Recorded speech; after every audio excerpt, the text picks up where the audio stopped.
भूर्भुवः स्वः तत्सवितुर्वरेण्यं भर्गो देवस्य धीमहि धियो यो नः प्रचोदयात्।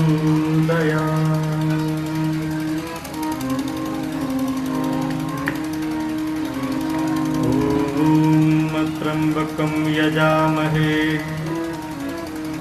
सुगन्धिं पुष्टिवर्धनम् उर्वारुकमिव बन्धुनात् मृत्योर्मुक्षीयमामृतात्। ॐ सहना भवतु सहनो भुनक्तु सह वीर्यं करवावहै तेजस्विनावधीतमस्तु मा विद्विषावहै।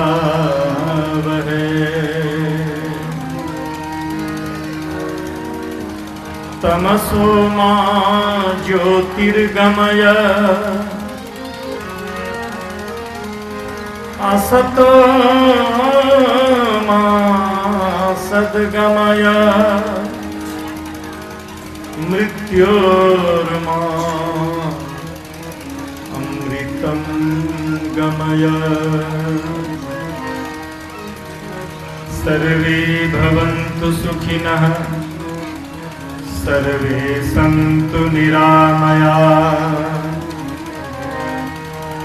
सर्वे भद्राणि पश्यन्तु मा कश्चित् दुःखभाग् भवेत्। हे प्रभु आनन्ददाता ज्ञान मुझको दीजिए शीघ्र सारे दुर्गुणों को दूर मुझसे कीजिए। सुखी बसे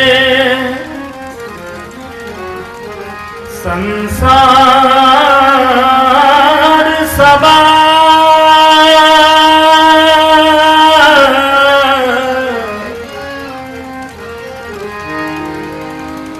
दुखिया रहे न को यह अभिलाषा हम सब की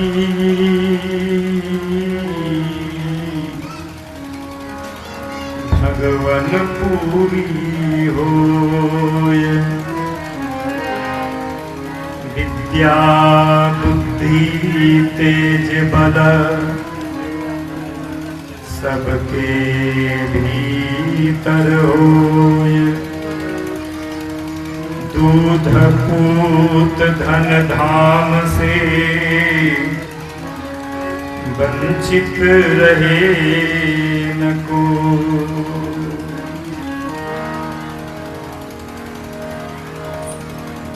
परम कारुणिक भगवान श्री हरि के चरण द्वय में नमन करते हुए दूर दूर से पधारे समस्त संतों का चरण वंदन करते हुए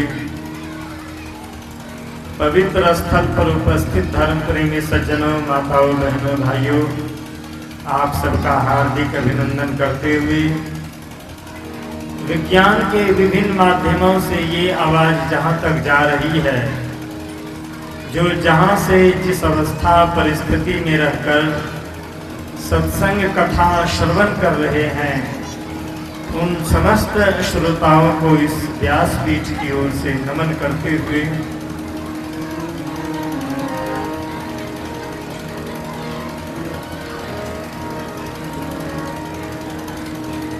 गुरुवर कबीर की एक रचना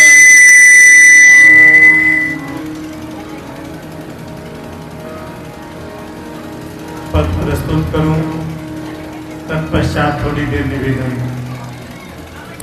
सब आवाज खराब हो गई, क्या कर दिए?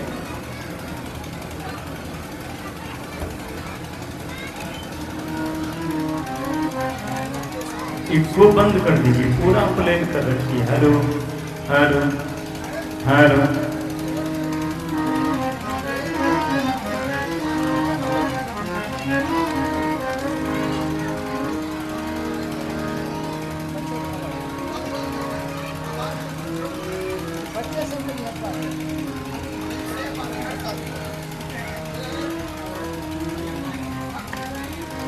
गुरुवर कबीर की रचना से पूर्व एक छोटा संदेश। देख लिया संसार,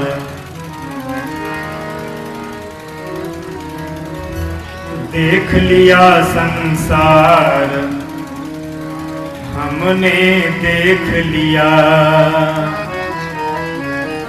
देख लिया संसार, हमने देख लिया, देख लिया संसार, हमने देख लिया, देख लिया संसार, हमने देख लिया, सब मतलब तेरा हमने देख लिया।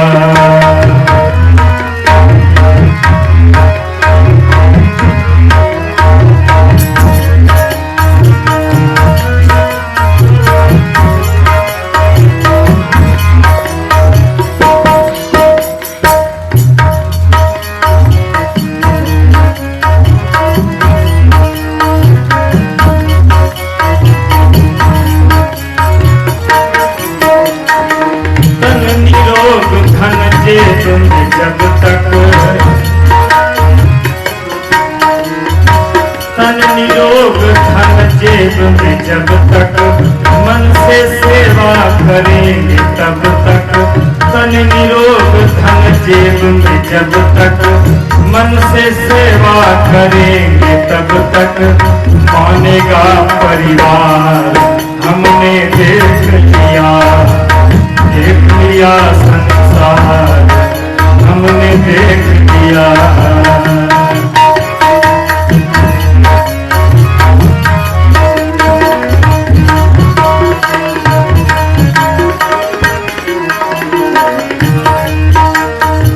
जिस जिस पर विश्वास किया है, जिस जिस पर विश्वास किया है, उसने हमें निराश किया है। जिस जिस पर विश्वास किया है, उसने हमें निराश किया है। बनकर रिश्तेदार हमने देख लिया, बनकर रिश्तेदार हमने देख लिया, देख लिया संसार, हमने देख लिया।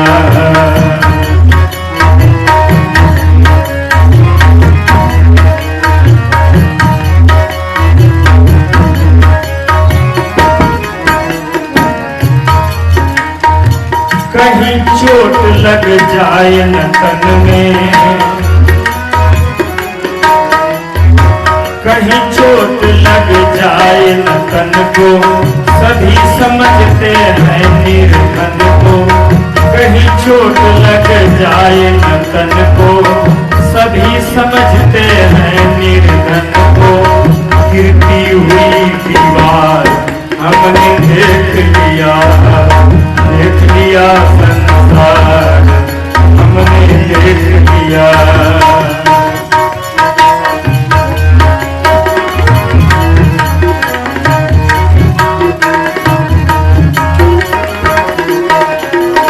प्रतिभा का कोई मोल नहीं है, प्रतिभा का कोई मोल नहीं है, सफल सिद्ध अनमोल वही है। प्रतिभा का कोई मोल नहीं है, सफल सिद्ध अनमोल वही है। जिस जिसका प्रबल प्रचार हमने देख लिया संसार हमने देख लिया।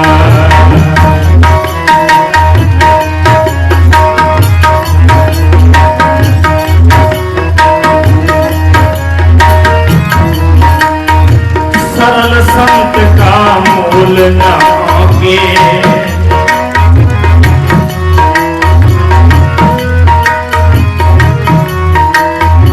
सरल संत का मोल न आगे, कुटिलों के दरवाजे झांके। सरल संत का मोल न आगे, कुटिलों के दरवाजे झांके। हो जाए दीदार हमने देख लिया संसार हमने देख लिया।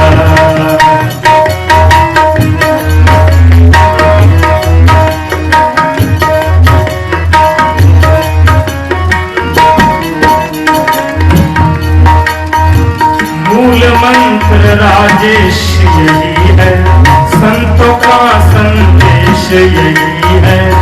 मूल मंत्र राजेश यही है, संतों का संदेश यही है।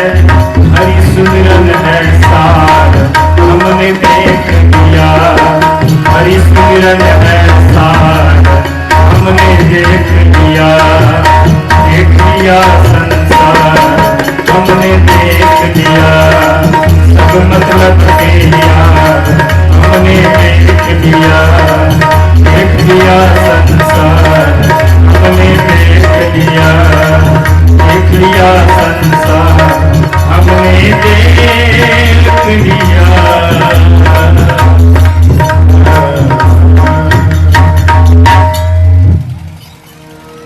एक भजन और गुरुवर कबीर की रचना।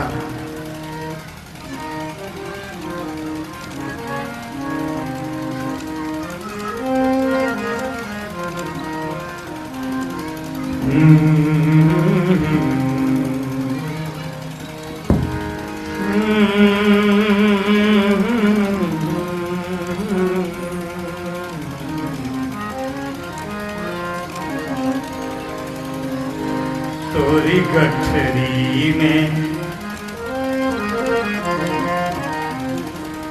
तोरी गठरी में लागा चोर, तोरी गठरी में लागा चोर। अरे बटोहिया का सोवे, तोरी गठरी में लागा चोर।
यह सब किन्ना मशहूर बटोहिया का सोवे, तोरी गठरी में लागा चोर।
सागर एक नदी बहत है,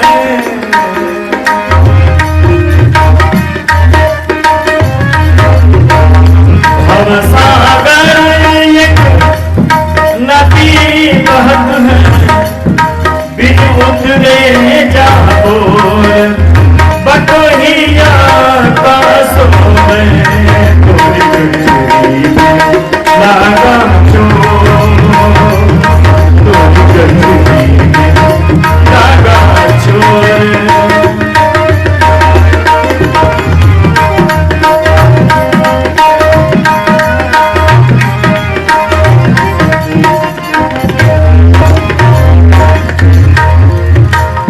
कहत कबीर सुन भाई साधो,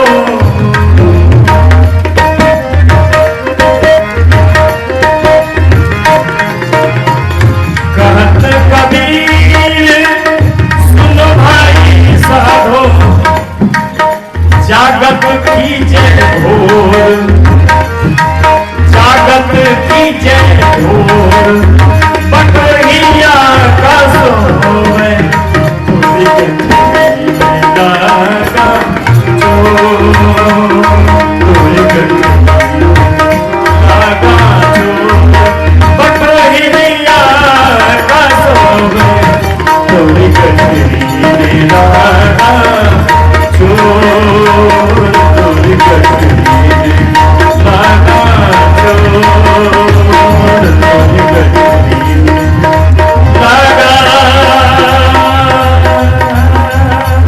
चोर।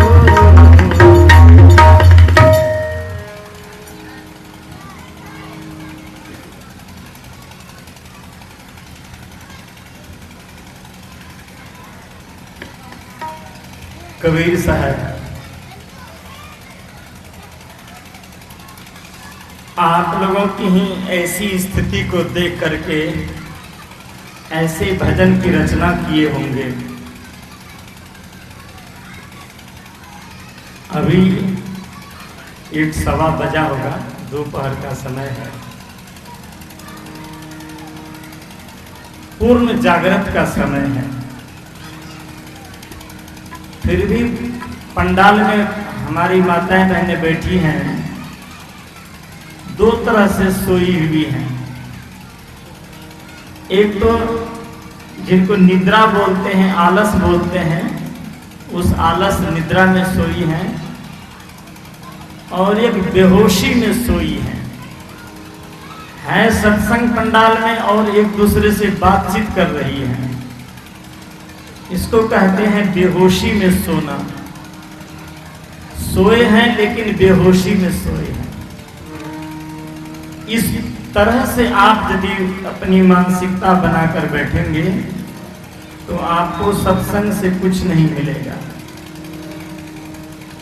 इसलिए इसमें कुछ ऐसे भी सजग माताएं बहनें बैठी हैं, बहुत सजगता से, लगता है कि वो सत्संग में आई हैं, सत्संग सुन रही हैं। भाई लोग तो बड़े सजग बैठे हैं, जगह के अभाव में भाइयों को नीचे में बैठने की जगह नहीं मिली, माताओं ने जगह ले ली है उनकी जगह को, और धमाउन की ये जगह छोटी भी पड़ गई है। ये पंडाल और बड़ा होना चाहिए जिससे कि सबके लिए बैठने की समुचित व्यवस्था हो सके। लेकिन जिस किसी भी तरह से भाई लोग बैठे हैं तो बहुत शांत ढंग से बैठे हैं। इसलिए आप सभी देवियों से, माताओं से भी निवेदन है, सावधानी बरतिए और सजगता लाइए। सत्संग में बैठे हैं कुछ सीखने के लिए, कुछ जानने के लिए और कुछ होने के लिए। 3 शब्द रख रहा हूं, कुछ सुनने के लिए, कुछ जानने के लिए, कुछ होने के लिए। सत्संग में कुछ सीखना है, जानना है सुन करके, और होना है। यदि हम केवल ठीक से सुन लेंगे,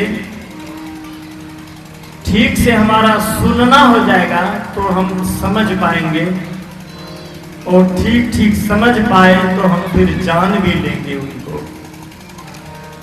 इसलिए एक निवेदन करूं कबीर साहब की साखी का आधार लेकर। ये साखी बहुत ही प्रचलित है।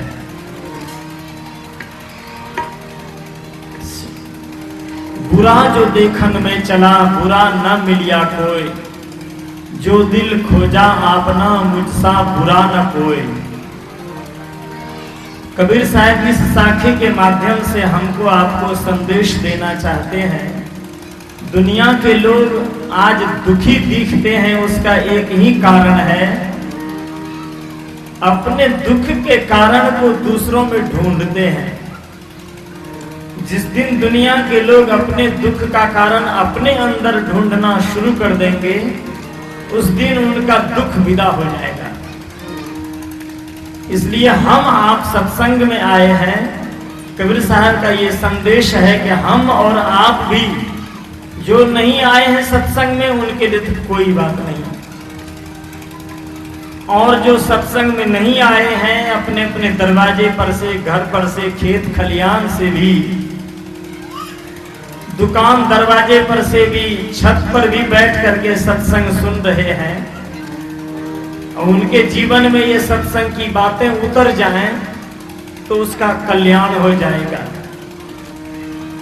इसलिए बोल रहा हूं कि कुछ ऐसे भी लोग होते हैं जिनको कुछ मजबूरियां होती है, पंडाल में नहीं आ पाते हैं, लेकिन अपने अपने दरवाजे पर, घर की छत पर बैठकर सत्संग सुनते रहते हैं, खेत में खलिहान में बैठकर सत्संग सुनते रहते हैं।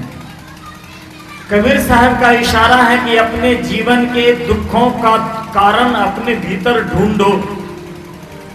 जो व्यक्ति अपने भीतर के दोषों को ढूंढने में समर्थ हो जाता है, वह व्यक्ति अपने दोषों को दूर करने में भी समर्थ हो जाता है। पहले अपनी समर्थता को समझिए, अपनी शक्ति को समझिए कि आपके पास शक्ति कितनी है। जब आप अपनी शक्ति को पहचानेंगे तब आप उसका उपयोग करेंगे। अपनी शक्ति को पहचानना सत्संग के माध्यम से, संत गुरुजन के विचारों के माध्यम से। इसलिए हम अपने घर को छोड़कर, घर के काम धंधे को छोड़कर सत्संग में आकर बैठते हैं। हमको आपको कबीर साहब इशारा करना चाहते हैं कि अपने जीवन की बुराइयों को अपने भीतर देखने का प्रयास करो, और उस बुराइयों को धीरे धीरे बाहर करने का प्रयास करो। जीवन में आई हुई बुराइयां एकाएक नहीं भाग पाती हैं, उनके लिए कठिन श्रम करना पड़ता है। जैसे कोई गरीब आदमी है, वो आपसे निवेदन करके कहता है भैया यहाँ थोड़ी देर हमको बैठने दीजिए। धीरे धीरे बैठते बैठते अपना पैर फैलाता है, पैर फैलाते फैलाते धीरे धीरे सो जाता है। अब धीरे धीरे वहां आपसे एक दो दूर जमीन ले लेता है कि भैया जब तक है यहाँ एक झोपड़ी बनाकर रहते हैं। अब धीरे धीरे झोपड़ी की जगह पर टाट हटाकर ईंटा भी दे देता है। अब उनको कहिए कि घर यहाँ से हटाकर आप चले जाइए, तब देखिए कितनी तकलीफ होती है। तब देखिए उनको कितना आपको हटाने में मशक्कत करना पड़ेगा, परेशानी उठानी पड़ेगी। अब तो वो धीरे धीरे अपना जड़ मजबूत कर लिया है। अब आप ईंटा का घर उखाड़ करके जल्दी फेंक नहीं सकते। आपने वो कथा सुनी होगी, एक केला के पास एक बेर का पेड़ आया, अच्छा हाथ जोड़ते हुए, भैया आप अपने पास हमको बसने दीजिए। क्या बात है, क्यों बसोगे? तो केला से कहा बेर ने, भैया आपका स्वभाव कोमल है, तो हम आपके पास बसेंगे तो हमारा भी कोमल स्वभाव हो जाएगा। केला ने सोचा अच्छा साथी मिला है तो ये बेर, अब ये कोमल होना चाहता है हमारी तरह, तो इनको बसा लेना चाहिए। कहा ठीक है बस जाओ। वहीं बगल में अपना झोपड़ी उनको भी बना दिया, बस गया। उधर से एक संत गुजर रहे थे, देखा कि केला के पास ही बेड़ का पेड़ जड़ जमा रहा है, ये घातक हो जाएगा केला के लिए। जब जड़ जमा रहा था उसी समय केला को अलग बुला करके कहा कि तुमको पता है, तुम अपने बगल में जो पेड़ को बसा रहे हो, ये पेड़ का कांटा तुमको कितना खतरनाक पड़ेगा, जीवन में कितना खतरनाक होगा तुमको पता है? अरे महाराज जी क्या होगा, ये खुद आया है हमारे पास बसने के लिए, ये बोला है कि आपके अंदर जो कोमलता है उसको हम धारण करेंगे, तो हमारे जैसा बन जाए तो ये तो अच्छा है, इसीलिए इनको बसने दे दिए हैं। तो संत कहते हुए चले गए, तो ठीक है, हम तो कहते जा रहे हैं, यह एक दिन दुख का कारण बनेगा। यदि सुख चाहते हो तो बेर के पेड़ को अभी से ही उखाड़ करके फेंक दो, यहाँ अपने पास जड़ मत जमने दो। संत जी कहकर चले गए। केला के ने शोभा, केला ने सोचा बाबा लोगों का काम है कहना, हमारे पास जब आया है बसने के, अपनी कोमलता में जीवन को बसाने के लिए, तो इनको उखाड़ करके फेंकना ठीक नहीं है, रहने देते हैं। और उधर से 2 साल के बाद जब लौटा, तब तक में एक केला के पेड़ से कई केला के पेड़ हो गए थे, पूरा जगह ले लिया था केला के पेड़ ने। और उसी बीच में बेड़ का पेड़ जम गया था। बेड़ का पेड़ जब जमा लिया अपना जड़, तब उसके डाल बढ़ने लगे, तो सब केला के पत्ते को घेर लिया अपने कांटा से। बेड़ का जो डाल होता है लंबा लंबा होता है, घेर लिया चारों तरफ से। और तब जब हवा चलने लगी तो सब केला के पत्ते को चिथरी चिथरी कर दिया, केला का पत्ता चूर चूर। अब केला दुखी होता है।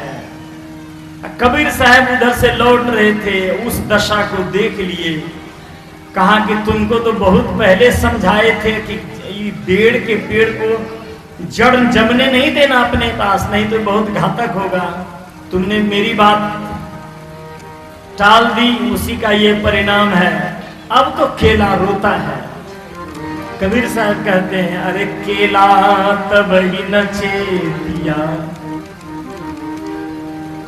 केला तब ही न चेतिया, जब ढिगला गाबेर, अब के चेते क्या भय, जब कांटन लिन्ना घेर। अब चेतने से क्या होगा, अब तो केला तुम्हारे पास बेर का पेड़ जड़ जमा लिया है, अब उसके डाल चारों तरफ घेर लिए हैं। अब कितनों भागने का प्रयास करोगे, अब भाग नहीं पाओगे। अब तो वो कांटा तुम्हारे देह को चिथरी चिथरी करेगा ही। अब केला पश्चाताप करता है। कबीर साहब हमारे आपके जीवन को वहां से प्रमाणित करके बताना चाहते हैं कि जो स्थिति, जो हाल केला का हुआ, मनुष्य के जीवन में वही हाल आपके चिंतन का होता है। जब मनुष्य का चिंतन बिगड़ता है, तब धीरे धीरे उसके अंदर क्रोध आने लगते हैं, उसके अंदर दुख आने लगते हैं। तो चिंतन हमारा कैसे पवित्र होगा? प्रार्थना के क्रम में आप लोगों ने सुना, ऋषि महर्षि ने भी कामना की है, सर्वे भवन्तु सुखिनः, सर्वे सन्तु निरामयाः, सर्वे भद्राणि पश्यन्तु मा कश्चित् दुर्भाग् भवेत्। कामना है ऋषि की, हे भगवान ये सभी कोई सुखी हो जाए, सभी कोई निरोग हो जाए, किसी के जीवन में दुख की गंध नहीं रहे।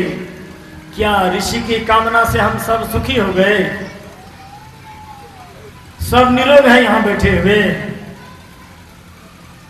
ऋषि ने कामना की सभी सुखी हो जाए, सभी निरोग हो जाए, और उनकी कामना का प्रभाव किसी के ऊपर पड़ा और किसी के ऊपर नहीं पड़ा। जिनके ऊपर पड़ा वो आदमी सुखी है, जिनके ऊपर नहीं पड़ा वो आदमी दुखी है। तो किनके ऊपर ऋषि की कामना नहीं पड़ी और किनके ऊपर ऋषि की कामना का प्रभाव पड़ा, कबीर साहब वही संकेत करना चाहते हैं। जिस व्यक्ति का चित्त जिस व्यक्ति का मन 24 घंटा संतों के चरण में लगा रहता है, संतों की वाणी को अमृत वाणी समझता है, सत्संग को अमृत समझता है, उस व्यक्ति के जीवन से धीरे धीरे दुख विदा हो गया। जिस व्यक्ति का मन सत्संग में कम लगता है, कई लोग सत्संग में जिनको नींद आती है, वो अपना कारण समझिएगा कि सत्संग में जब आप बैठेंगे जरा भी अनमनस का भाव लेकर के, तो आपको आलस आना शुरू हो जाएगा, नींद आने लगेगी। इसलिए सत्संग में बैठिए तो अनमनस भाव से नहीं। कल मैंने निवेदन किया था गुरुवर कबीर के उस साखी के माध्यम से कि कलह काल अरु कल्पना सत्संगत से जाए।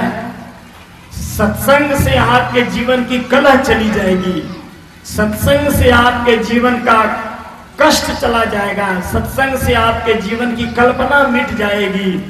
कलह काल अरु कल्पना सत्संगत से जाया। दुखवा से भागे फिरे सुख में रहे समाये। दुख आपके जीवन से भागता चला जाएगा दूर, और सुख आपके जीवन में आता चला जाएगा।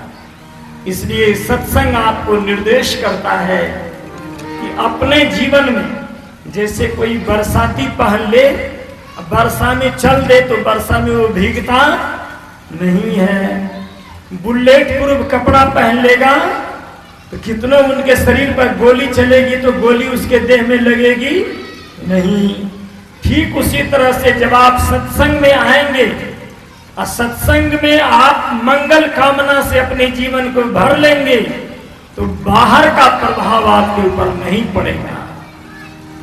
मंगल कामना यही है।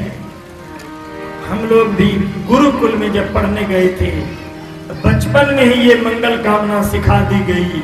हाँ बच्चे, हाथ जोड़ो, प्रार्थना करो भगवान से, हे प्रभु आनंद दाता ज्ञान मुझको दीजिए, शीघ्र सारे दुर्गुणों को दूर मुझसे कीजिए। सुखी बसे संसार सब, दुखिया रहे न कोई, यह अभिलाषा हम सबकी भगवन पूरी होए। पूरी संसार के लिए, पूरी दुनिया के लिए गुरुदेव प्रार्थना करवाते थे कि कामना करो, प्रार्थना करो कि ये संसार के लोग सब सुखी हो जाए, कोई व्यक्ति दुखी नहीं रहे। जब तुम्हारे मन में ऐसी कल्पना होगी, जब तुम्हारे मन में ये बातें बार बार दोहराई जाएंगी, तो तुम्हारा मन भी उसी भाव से भावित हो जाएगा। रोवा रोवा जिस दिन तुम्हारा कह देगा, रोवा रोवा से जिस दिन तुम पुकार करके कह दो कि पूरे संसार के लोग सुखी हो जाएं, अपने प्रति छोड़ करके जब पूरी दुनिया के लिए तुम कामना करोगे कि सर्वे भवन्तु सुखिनः, सभी कोई सुखी हो जाए, तब क्या होगा? ये दुनिया रिप्ले है, इको पॉइंट है। देखते हैं माइक में ऑपरेटर जब एक बार इको पॉइंट बढ़ाता है तो आप बोलिए एक बार हेलो, उधर 2 बार बोलेगा हेलो हेलो। इको पॉइंट जब 5 बार बढ़ा दे, आप एक बार बोलेंगे हेलो, उधर बोलेगा hello hello hello hello hello hello, बोलता ही चला जाता है। ये दुनिया ही इको पॉइंट है। आप जब किसी के लिए एक बार कामना करेंगे कि सर्वे भवन्तु सुखिनः, सर्वे सन्तु निरामया, दुनिया से रिटर्निंग होकर के आपको ही प्रभावित करेगी। इसलिए दुनिया के लोग सुखी हुए या नहीं, ये तो ऋषि गारंटी नहीं लेता है, लेकिन स्वयं की गारंटी जरूर लेता है कि मैं जब इस संसार की कामना करता हूं, संसार के सभी लोग सुखी हो जाए, सर्वे भवन्तु सुखिनः, तो मेरा जीवन सुख से भर जाएगा, भर जाता है।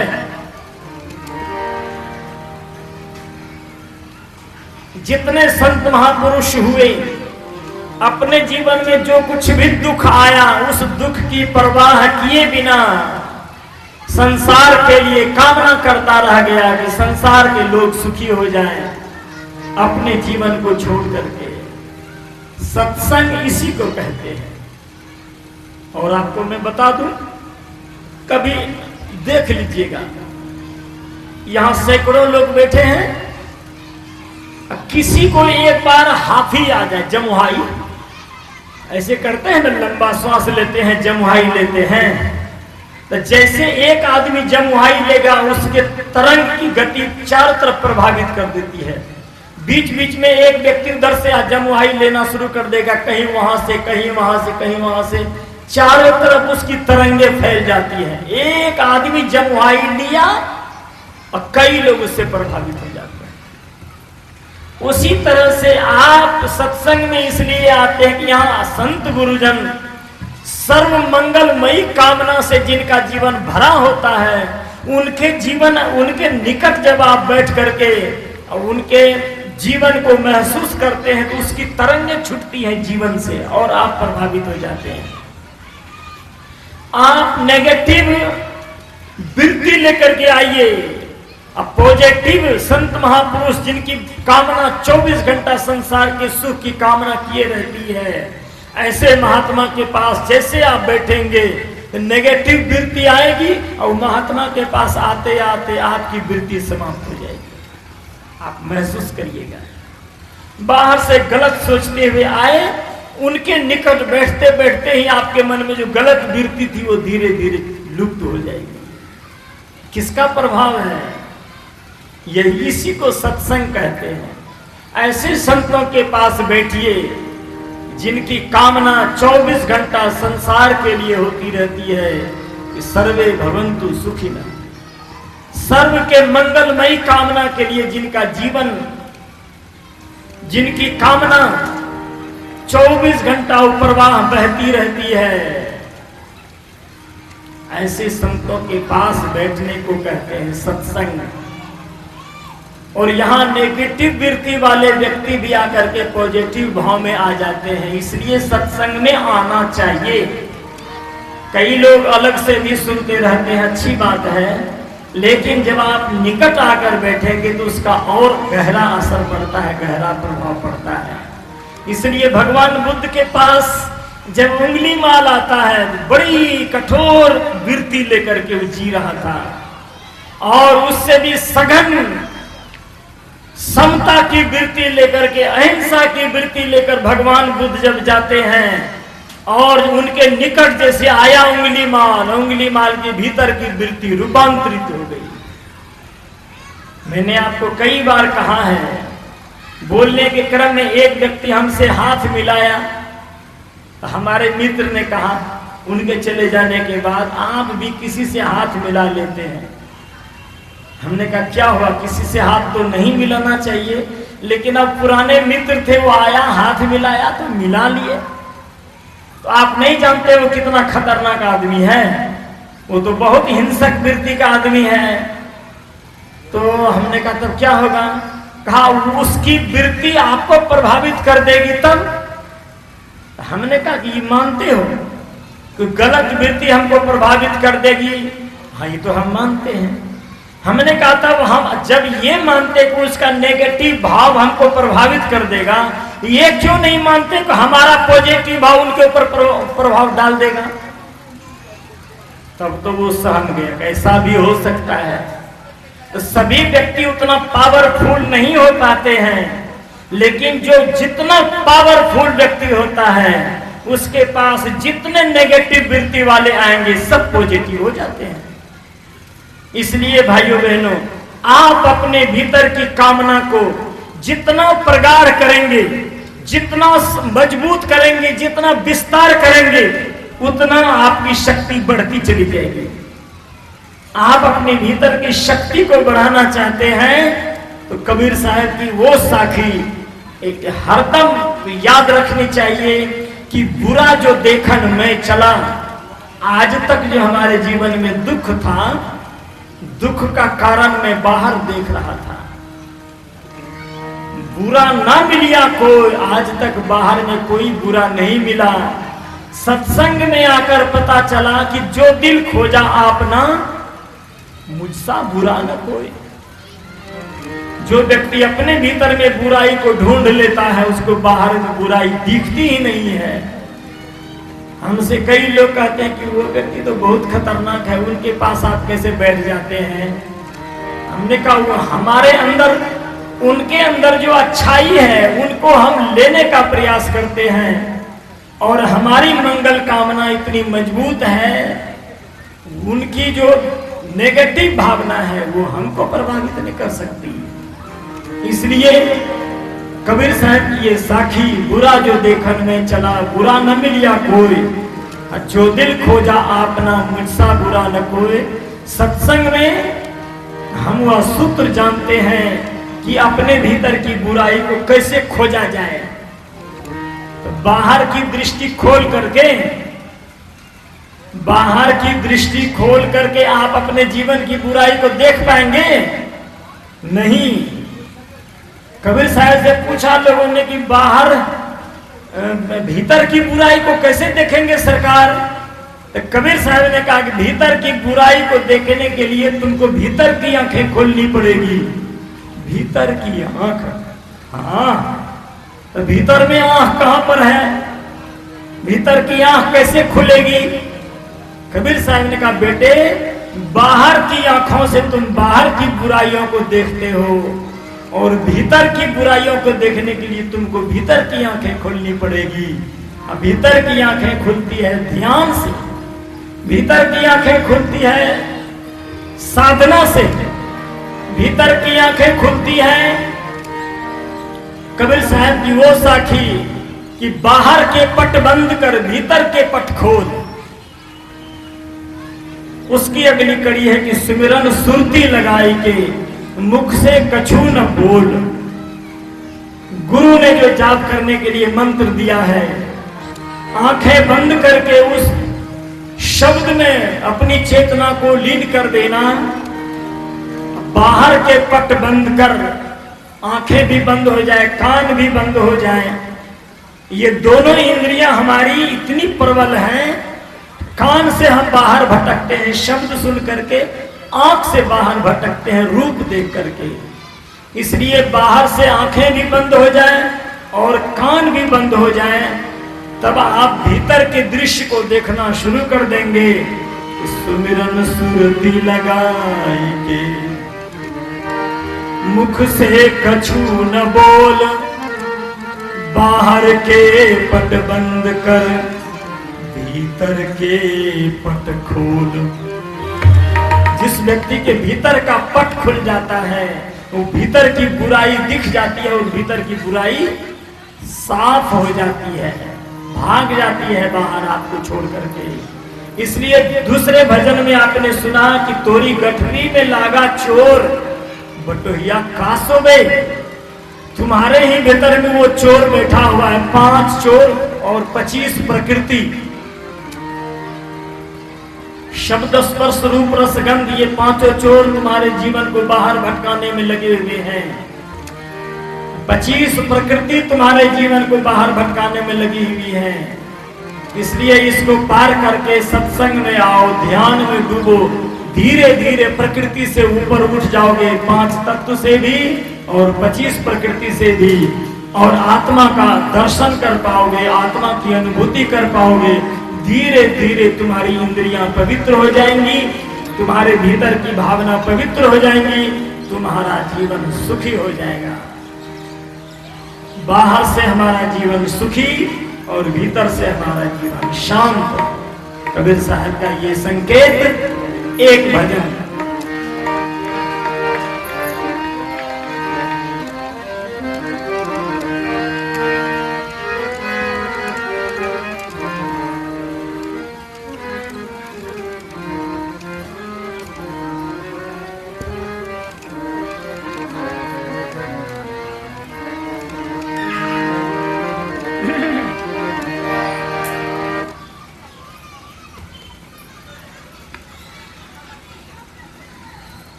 मानुष जन्म अति दुर्लभ है,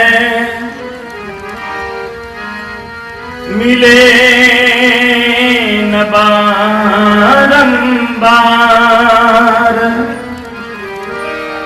पक्का फल जो गिर पड़ा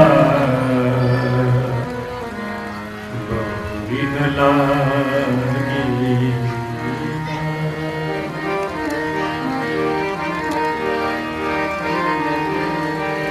चुप सो अब हम सदा संत संगत करेंगे। गुरुदेव सदगुरु श्री अभिलाष साहब जी की ये रचना है। इशारा करते हैं कि सो अब हम सदा संत संगत करेंगे। कैसे कैसे करेंगे? सो अब हम सदा संत संगत करेंगे। सो अब हम सदा संत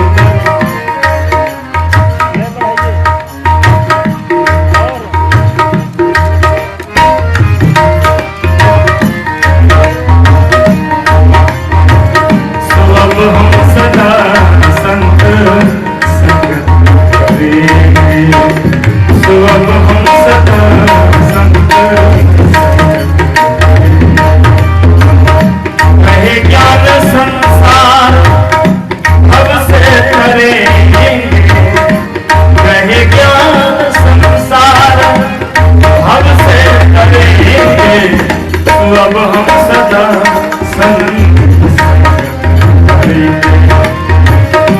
अब हम सदा संत संगत करेंगे।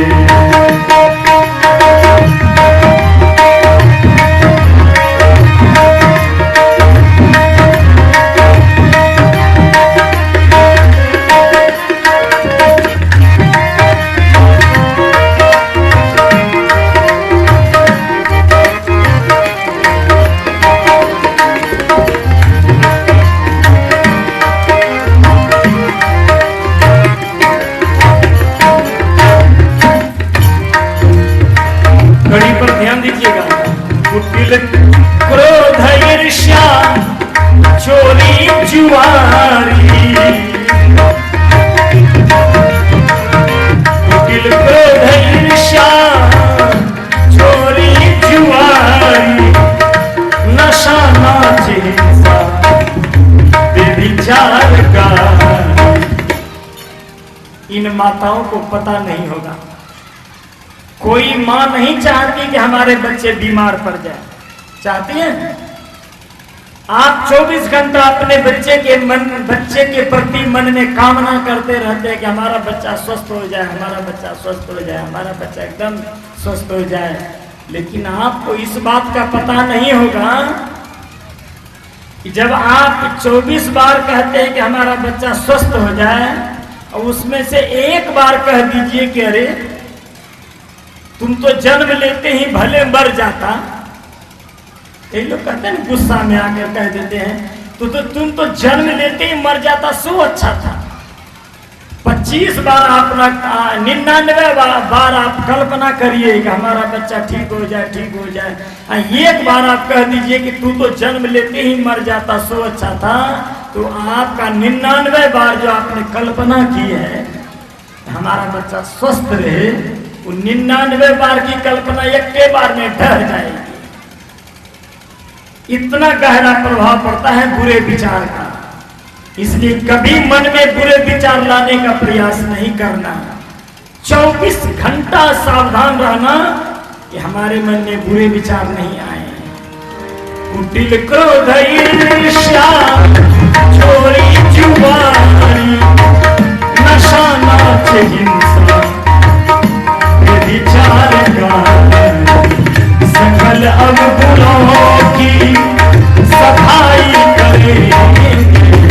सो अब हम सदा संत करेंगे। सो अब हम सदा संत करेंगे।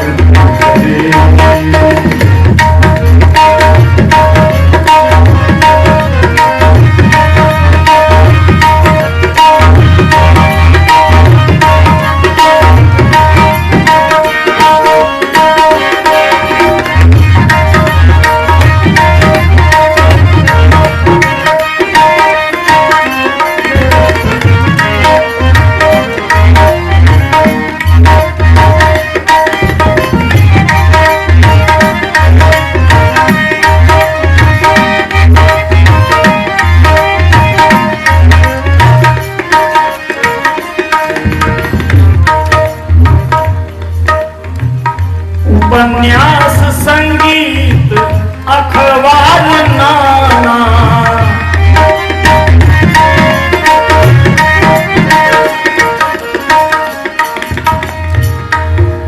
गुरुदेव जी की किताब जब मैं पढ़ रहा था, उपन्यास संगीत शब्द जब आया तो हम हड़बड़ा गए, चूंकि हमारा जीवन संगीत से जुड़ा हुआ था।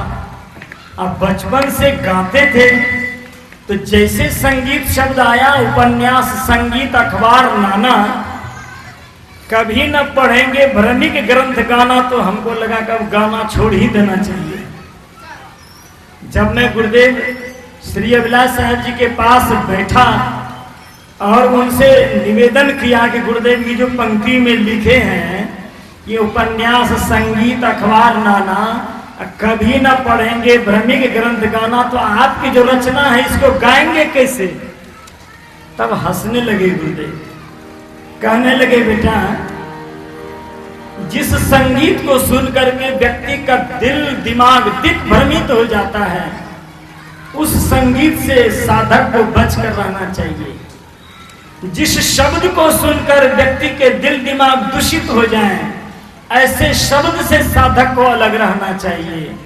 मैं उनकी चर्चा किया हूं। ऐसे भी अभद्र अभद्र गीत हुआ करते हैं समाज में, जिसको सुन करके व्यक्ति का चित्त भटक जाता है। ऐसे संगीत से बचकर रहना, मैंने उनकी चर्चा की है। इसलिए कभी ना पढ़ेंगे ग्रंथ गाना, पठन पाठ सदग्रंथ, पठन पाठ सदग्रंथ, पालित करेंगे सो अब हम सदा संत संग करेंगे, सो अब हम सदा संत संग करेंगे।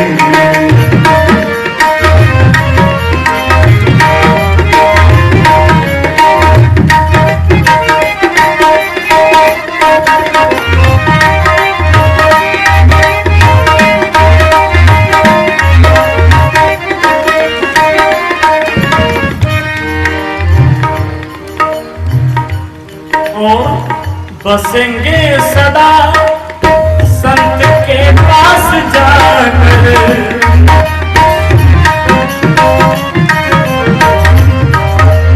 आप लोग भी सावधान रहिएगा, गलत विचार वाले व्यक्ति के पास बैठने का प्रयास नहीं करिएगा। क्योंकि जो नए साधक हैं उनको गलत विचार वाले व्यक्ति जल्दी प्रभावित कर देते हैं। ऐसे भी आप इनको समझ सकते हैं कि चंदन में सांप लिपटा रहता है, लेकिन चंदन के पेड़ में सांप का जहर समाता है क्या? चंदन के पेड़ में सांप का जहर समाता है? आप लोग तो देखे भी नहीं होंगे चंदन के पेड़ में सांप लिपटा रहता है, देखे कहीं? नहीं देखे ना।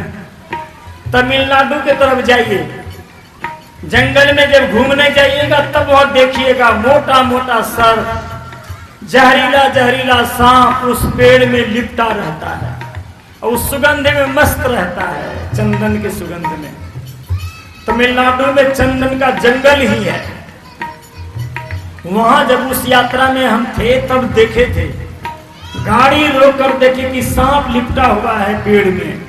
चंदन के पेड़ में सांप का जहर नहीं प्रवेश करता है, किसी पेड़ में नहीं। लेकिन जो नए साधक होते हैं, जिनका संकल्प मजबूत नहीं है, ये भी वैसे साधक प्रभावित हो जाते हैं संगति से। इसलिए साधक को सदा गलत चिंतन करने वाले व्यक्ति से अलग रहना चाहिए। इसी को कहते हैं कुसंग से बचना, यही कुसंग है। कड़ी पर ध्यान दीजिएगा। बसेंगे सदा संत के पास जाकर, करें भक्ति सेवा अहम मन विचार, परख संत रहने, परख संत रहने, हृदय आचरे, सो अब हम सदा संत संग करें।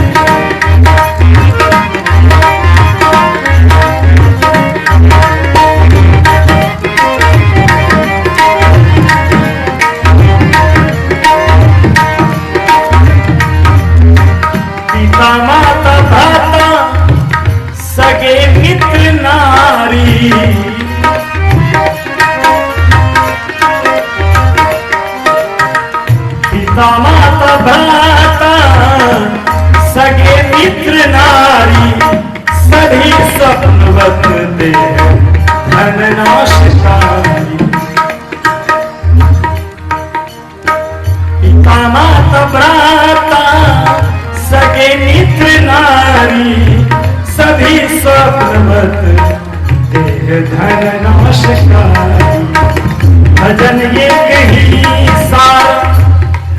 शब्द आया है पिता माता भ्राता सगे मित्र नारी सब स्वप्नवत है। तो क्या करना चाहिए? स्वप्नवत है तो इस सबको छोड़ के भाग जाना चाहिए। यदि पिता माता भ्राता सगे मित्र नारी सत्संग में जाने से रोकते हैं तब उनको छोड़ करके अलग हो जाना चाहिए। यदि सत्संग में जाने के लिए सहयोगी बन जाते तब तो वो आपके मित्र हैं, वो संत हो गया। तब ऐसे संतों की संगति करनी चाहिए। कई माँ भी ऐसी होती हैं अपने बच्चे को साधु के पास बैठने नहीं देती है, कहीं हमारा बच्चा साधु न बन जाए। ऐसी माँ को तो धन्यवाद देना चाहिए, शत शत बार नमन करना चाहिए। जैसी माँ नारद की थी, ऋषिवर नारद दासी पुत्र थे, दासी पुत्र। महात्मा की कुटिया में सेवा करती थी उनकी माँ। और एक बार संत महापुरुष चौमासा रहने के लिए आ गए संत उसी महात्मा के आश्रम में। उनकी माँ आश्रम में सेवा करती थी, भोजन बनाने की, साफ सफाई की। और अपने बच्चे को 5 वर्ष के बच्चे को कहती थी जाओ बेटा बाबा लोग आए हैं उनकी संगति में बैठना।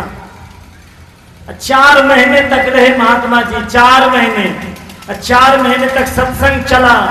अब 5वां महीना जब संत विदा होने लगे तो नारद भी उन्हीं के साथ जाने की तैयारी में हो गया। नारद की मां को पता चला तो एकलौता बच्चा बेटा, नारद के पिता बचपन में ही मर गए थे और मां को एक ही आसरा था कि एक पुत्र तो है कम से कम, उसको देख करके हम अपना जीवन निर्वाह कर लेंगे। और वो भी बच्चा साधु बनने चला। मां छाती पीटती हुई दौड़ती हुई गई बाबा के पास, गुरुदेव हमारे बच्चे को समझा दीजिए, हमारा एक आसरा यही है। संत बाबा ने समझा दिया नारद को कि बेटा 4 महीने तक सत्संग सुने तो तुमको कितना अच्छा लगा? हाँ गुरुदेव हमको बहुत अच्छा लगा। तुम सत्संग में ये भी सुने थे ना कि मातृदेवो भव, पितृदेवो भव, आचार्य देवो भव। हाँ गुरुदेव ये भी सुने थे। तो माँ अभी बच रही तो माता देवी है, उनकी सेवा करनी चाहिए। तो जब तक माँ जिंदा है तब तक तुम घर में ही रहो और इनकी सेवा करो। जब माँ मर जाएगी तब तुम आ जाना। वही हुआ। जब तक उनकी माँ बच रही थी तब तक माँ की सेवा के लिए घर में रहा।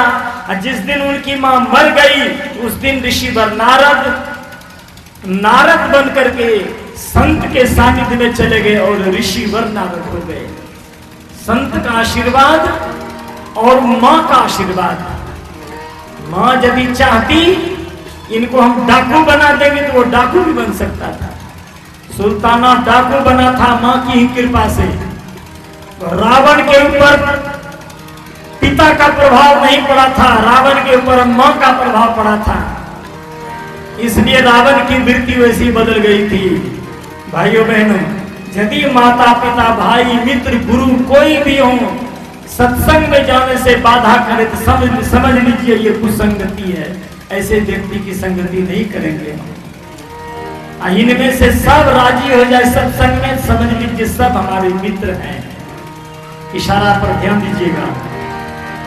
पिता माता भ्राता सगे मित्र नारी सभी स्वप्नवत धन नमस्कार।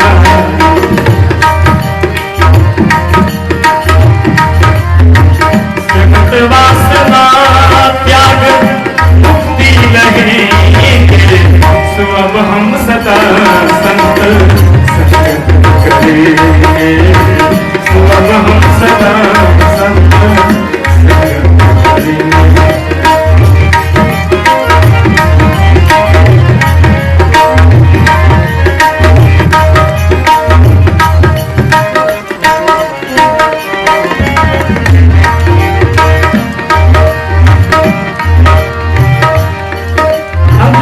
प्रस्तुत कर रहा हूं दर्शन से युक्त है।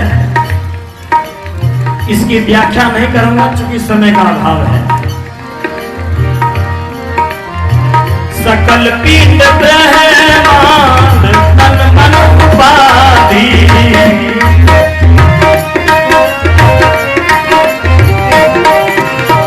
सकल पीठ ब्रह्मांड तन मन उपाधि सभी का जनैया मैं चेतन अनादि जगत वासना त्याग जगत वासना त्याग मुक्ति रहेंगे सुअब हम सदा संत संग करेंगे सुअब हम सदा संत संग करेंगे।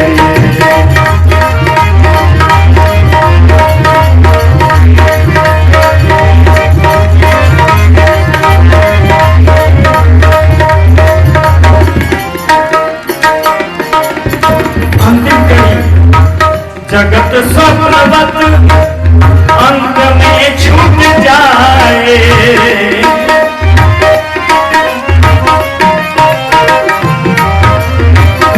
जगत स्वप्नवत अंत में छूट जाए इसी से प्रथम त्याग में शांति पाए निराधार अभिलाष निराधार अभिलाष अविचल रहेंगे सुअब हम सदा संत संग करेंगे सुअब हम सदा संत संग करेंगे। कहे ज्ञान संसार भव से तरेंगे कहे ज्ञान संसार भव से तरेंगे सुअब हम सदा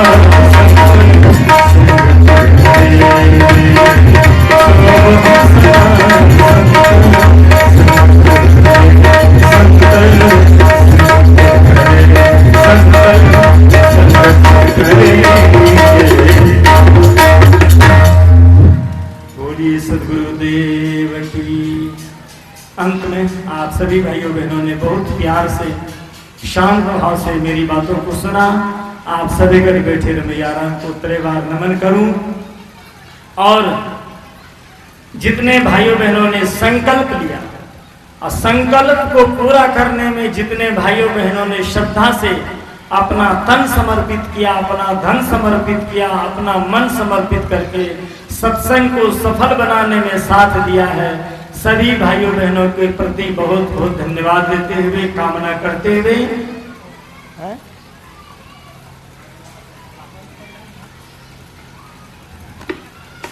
वाणी को विराम दे रहा था मैं लेकिन हमारे मंच संचालक अभी मंच पर उपस्थित नहीं है। हमारे कुशल तबला वादक सर चंद्रहास जी का इशारा हुआ एक भजन और प्रस्तुत करने का। गुरुवर कबीर की रचना प्रयास कर रहा हूं।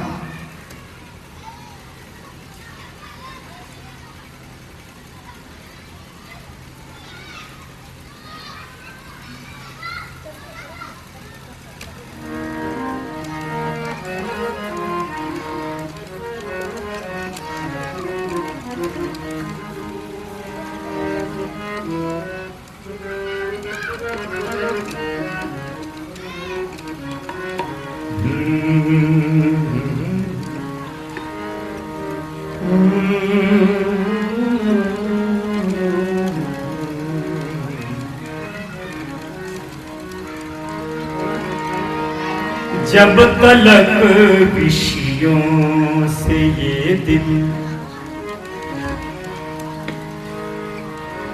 जब तलक विषयों से ये दिल दूर हो जाता नहीं जब तलक विषयों से ये दिल दूर हो जाता नहीं तब तलक साधक बेचारा तब तलक साधक बेचारा शांति सुख पाता नहीं जब तलक विषयों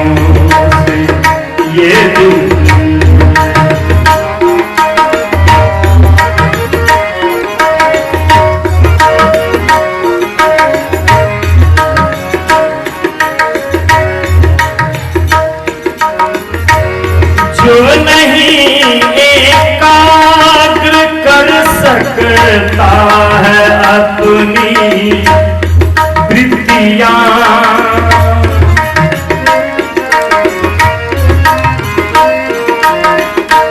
जो नहीं एकाग्र कर सकता है अपनी वृत्तियां,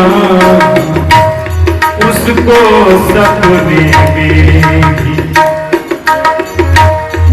उसको सपने में भी परमात्मा नजर आता नहीं। जब तक विषयों से ये दिल दूर हो जाता नहीं।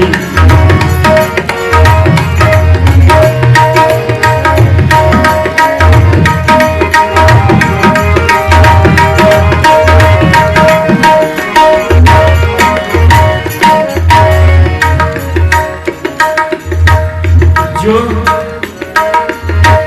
क्या हुआ वेदों को पढ़ने से न पाया भेद कुछ,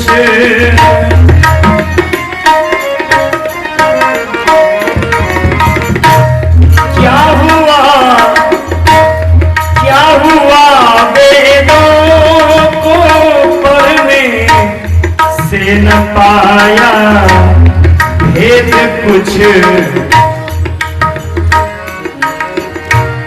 आत्मा जाने बिना, आत्मा जाने बिना परमात्मा ज्ञानी तो कहलाता नहीं। आत्मा जाने बिना ज्ञानी तो कहलाता नहीं। जब तक विषयों से ये दिल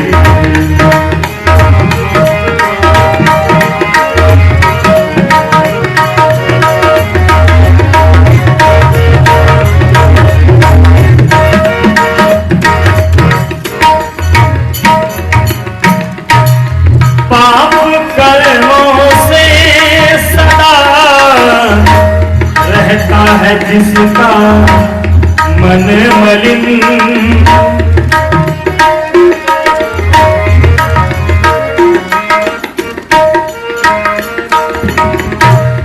पाप कर्मों से सदा रहता है जिसका मन मलिन, उसको सदुपदेश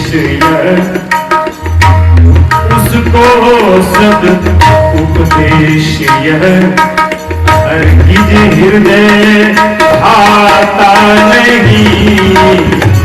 जब तक विषयों से दिल दूर हो जाता नहीं। जब तक विषयों से ये दिल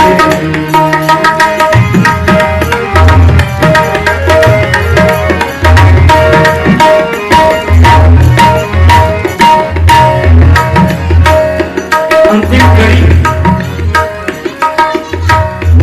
ध्यान से उसको सुनो, कबीर जो कुछ कह रहा,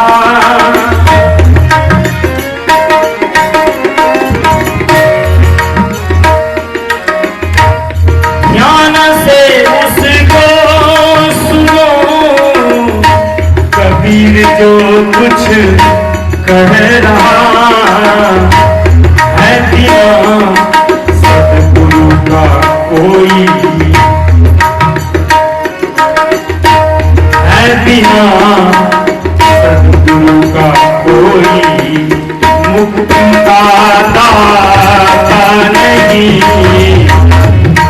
बिना सतगुरु का कोई मुक्ति का दाता नहीं।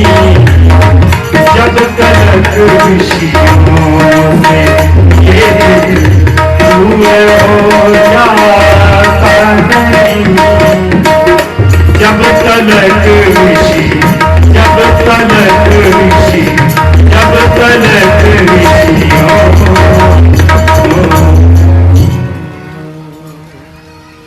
बोलिए सदगुरु देव की। आप सभी भाइयों बहनों को नमन करते हुए और इतनी अच्छी व्यवस्था देने के लिए समस्त व्यवस्थापकों को एक बार पुनः बहुत बहुत धन्यवाद देते हुए